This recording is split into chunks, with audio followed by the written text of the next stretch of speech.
Hi, guys. Welcome back to another episode of the Finesse Failure podcast with your host, Courtney Amanda.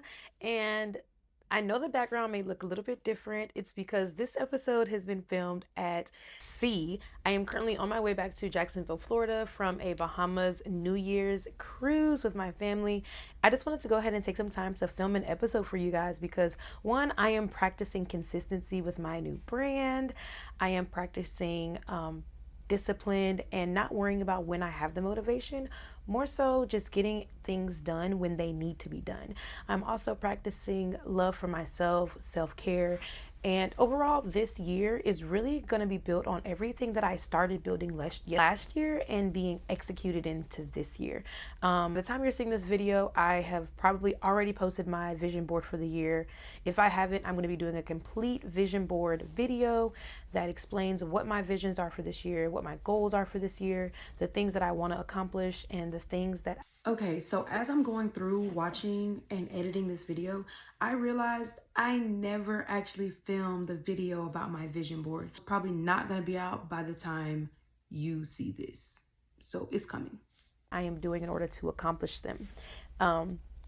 This is, I think, season 4, episode 2, and this episode is kind of near and dear to my heart because it is about rebranding and rebuilding. Now, a lot of people use the word rebranding and rebuilding synonymously, like it can be switched out whenever they want. But truly, you need to know when it's time to rebrand and rebuild. And I personally believe that rebranding is all about who you want to be. I am 28 years young, and I truly feel like this. I can pick my life up and change my life, change my perceptions, change my environment whenever I feel like, because one, I'm young, I have a career that allows me to do that, but also I have very few responsibilities. I have no kids. So if my life isn't the way that I wanted, why can't I just change it? I tell my friends all the time, life is just AI. I am a sim. I am a character. I can do whatever I want with myself. I can go and get pink hair if I want. I can go and get my nails cut and wear them extra long. I can go and change my career whenever I want. I can go and I can do whatever I want to do in my life because this is my life. This is when I knew it was time for me to rebrand and rebuild my life. In August of 2025, I turned 28 years old. My birthday was spent with severe depression, anxiety. I felt alone because I had already started to cast away all of my friends and my family and my loved ones because I wanted to be isolated, and that is not healthy. But shortly after my birthday in September, I got news that the job that I wanted in the company that I was working for at the time had been awarded or given to someone else. And I had been working so hard for this position. So I knew, right, I've been doing this for 7 years. I've been managing for 5 of those 7 years. I've been working day and night, putting all of my eggs in one basket, trying to build my name up within this company, sure that I'm doing everything the right way, making sure that I am the obvious candidate, because people tell you all that all the time. You have to be the obvious choice. You have to make sure that they know whenever something comes available, it's yours. Right? So I felt like I was doing everything that I had to do. Whenever I would be doing my reviews, my 9 boxes, which is what we call an annual review of performance, always got compliments, small things that I needed to correct. But as a manager, as a person, as an employee, there's always going to be something you can do better. And that's just a part of growth. So I knew that it was time for me to pivot when the position that I had wanted so badly was given to someone else. And in hindsight, I think I acted a bit irrationally and I rushed some decisions, but I'm so grateful for those decisions because they kept me going throughout quarter 4 of the year. So let's start there. A position was given away, and I was like, you know what am I going to do? I have to be smart about my choices. So I decided I was going to enroll back in school. And if you watched any of my other videos, you know my, backstory. So I'm not going to go back over that. But I dropped out of school and it just wasn't for me. But I knew I needed to finish my bachelor's. Experience alone was not enough. Time in the game was not enough. Seniority was not enough. I needed to build me back up. I needed to build my confidence back up because essentially that kind of destroyed some of my self-confidence confidence when it came down to my abilities to do my job and what other people perceived my job and my abilities to be. So I decided that I was going to enroll back into school in October 6th, which is when my classes started. Shortly before that, maybe a week or so, the position that, again, I thought that I had worked really hard for, I thought that I was ready for, was to someone else. And I had to sit in a meeting with my vice president of operations, my regional manager, and now my new general manager, and have them explain to me why they believed that I wasn't ready and how the choice wasn't easy to make, and they didn't know how long I was going to be with the company because I started making moves in order to better my life, i.e. going back to school, i.e. I don't live near my family, so they don't know how long I'm going to stay in Alabama, X, Y, and Z. And while they are correct, that is no reason to not give someone a position that they worked super hard for. And I hope whenever I build my company to be as big as that is, never or will never be the situation or the case. Work with what you have, build that person, grow that person, develop that person. You've already put so much time and effort into building me, into molding me, and now I'm taking my efforts elsewhere. But neither here nor there. That's when I knew it was time to rebuild. God showed me the first time when the position that I wanted was given away. Hey, you probably need to make some moves. So I got uncomfortable in my situation. And then not even a month later, here I am in the same position God put me back in. And he's like, what are you going to do? So I decided I was going to go hard in school. I was going to finish my degree. I was going to finish the 12 classes, y'all, that I had to finish in order to get my degree. My goal was to finish by the end of the year. On December, I think, 26th or 27th, that's when I got the final email that my final class had been complete, that I was done, my application to graduation was accepted, that I am done with my bachelor's degree. I obviously got the opportunity to go to my summer 2026 graduation. Unfortunately, I will not be attending that graduation. Back to being put in the situation where to be uncomfortable, I had to get my feelings hurt, I had to be heartbroken, and I had to make some really tough decisions. I literally said, it's either me or being upset, being depressed, being sad, or working in a position that is no longer made for me. I have to do something else. And that's what drove me to finishing my degree, what drove me to finishing it as soon as I did, and what drove me to choosing another career field to start in. Again, I'm 28. Yes, I have bills, I have responsibilities, but that doesn't mean I need to stop my life and not enjoy my life because I have bills, I have responsibilities, I have to do X, Y, and Z. I can pick my life up and move wherever I want. And that's what I decided to do. So what does this rebrand look like? I will still be working in the hospitality industry in a restaurant, honestly, same company, just a different friend or a different leadership group. I am also be working in another industry, the airline industry. Hopefully, I'm waiting for my background check to clear so I can get my start date. I can get everything I need to get done. So, and then I'm dropping 2 businesses that I really haven't been working that hard in, that I started and stopped. And I am only focused on one business, which is my travel agency, and obviously creating content around my life. And I'm going to be rebuilding my life up from that, romanticizing my life, taking myself out on dates, prioritizing me first. Yes, I'm going to be working super hard. Yes, I'm going to be working 2 jobs, but this is the choices that I made. And if those things don't align with me, they can go. But I'm no longer going to be sitting in a position that I'm not happy in. I'm no longer going to be staying in a place that I'm not happy in because I'm comfortable. I've realized in not only 2025, but in 2024, 2023, I stayed in positions because they were comfortable and they were the easy choice.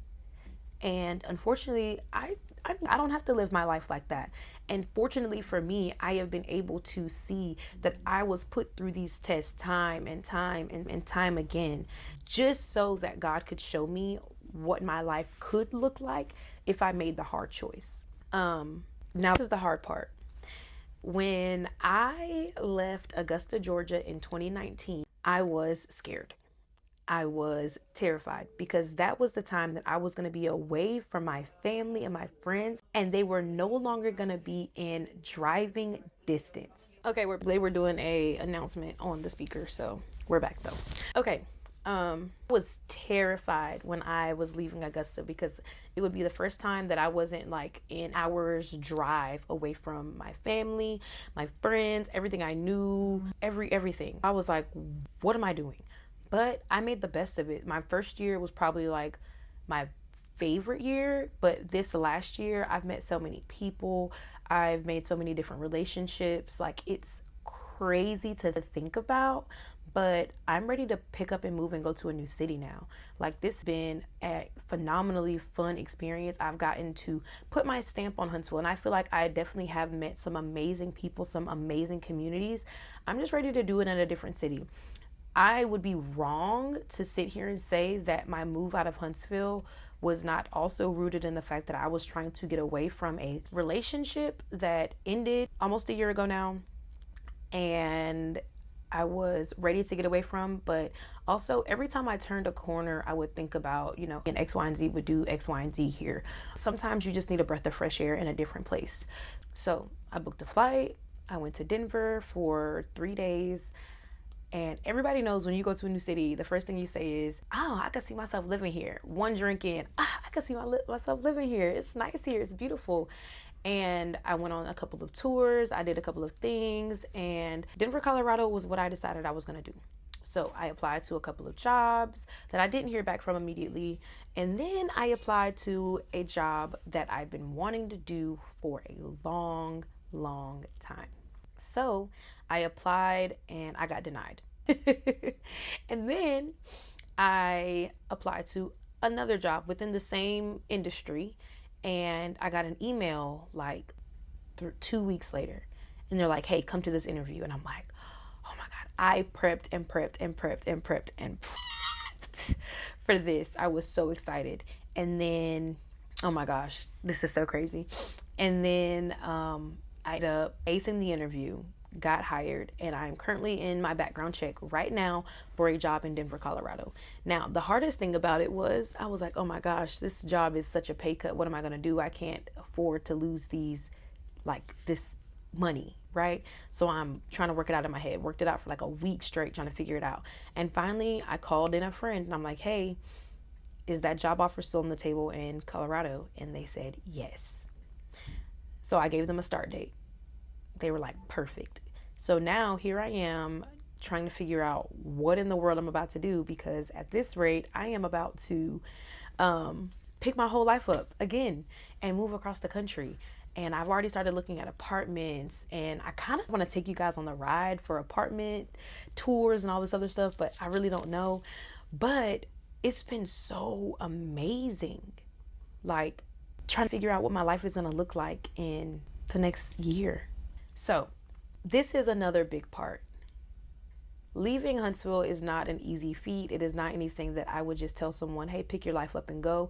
It comes with its own stresses. I've been stressed about where I'm going to live. I've been stressed about my apartment right now. I've been stressed about renting it out. I've been stressed about how I'm going to get my car. I've been stressed out about if I'm going to be sleeping on a floor because my mattress doesn't make it. I've been stressed out so bad. But I'm just thinking, like, it could be worse. But also, I'm sitting here thinking about leaving Huntsville, but I'm also leaving my friends that I've made. I've also a job that I've been working for the last 7 years. Do you know how many relationships you can form in a matter of 3 months? Imagine forming those relationships and building those relationships for the last 7 years. I cried.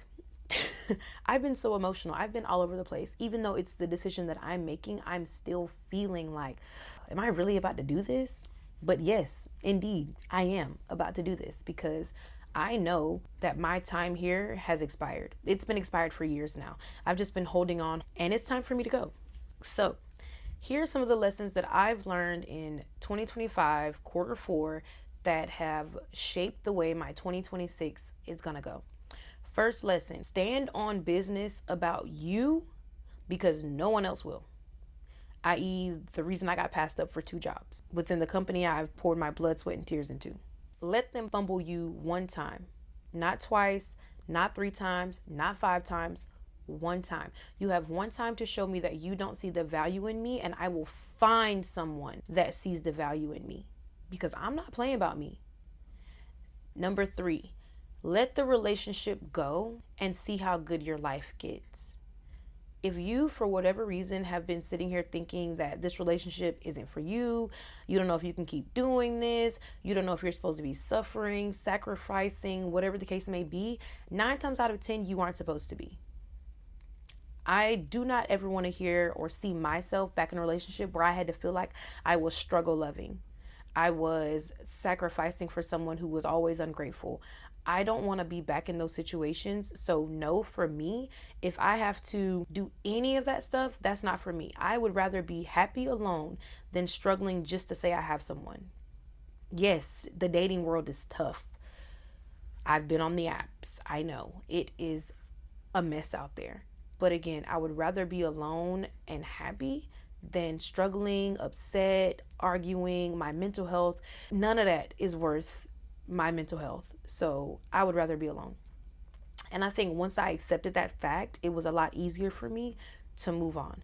Plus, you know what they say, when you're not looking for a man, that's when they all out and about in your face. When you don't need one, when you're not looking for one, when you don't want one. Fourth thing that I've learned in 2025 is I need to learn to put me first and what I want first, because again, if I don't put that first, no one else will. Now, drum roll please. Why, my overall biggest reason, why am I choosing to move halfway across the country for a job? One, this isn't just any job. This isn't just any career. This isn't just any airline. If I am accepted and my background gets cleared for this position, this is the beginning of the rest of my life. This is my retirement. This is my every week. This is my consistency. This is my everything. My why doesn't just come with monetary, financial benefits. It comes with my entire world is now focused around this job that I accepted because I wasn't scared to move on. It took me 7 years, 5 years as a manager to decide it's time for me to move on. I can't stay in this position anymore. I can't keep getting breadcrumbed in for the next 5 years. And now all of a sudden I'm 13 years, 14 years in and nothing has changed. You know, this is for my babies who are scared, who are tempted, who have been exploring those options of changing their life. If you have the ability to do it, make sure you set yourself up for success before making any rash decisions. Hands down. Make sure you are prepared for the stress and the sacrifices that you're going to have to make and be okay with those. Because if you're not okay with those, don't jump. I'm okay with whatever comes through me because I literally live in the land of delusion, but also the land that I know I can make anything happen in my life. Anything. I literally grew up in a family where if you wanted something, you made it happen. And guess what? I've been making my life happen this entire time. I've manifested, I've prayed, I've loved, I've lost. I have done every ounce of therapy, every ounce of work, everything, just because I know that what I had 2 years ago is nothing compared to what I'll have from 2 years from now. So if you are ready to change your life, take my advice, make sure you're prepared, do it. Anywho, I love you guys down real bad. This is the end of season 4, episode 2 of the Finesse and Failure podcast, where we are not only finessing business, but we are finessing life. I'll see you guys in episode number 3. Bye.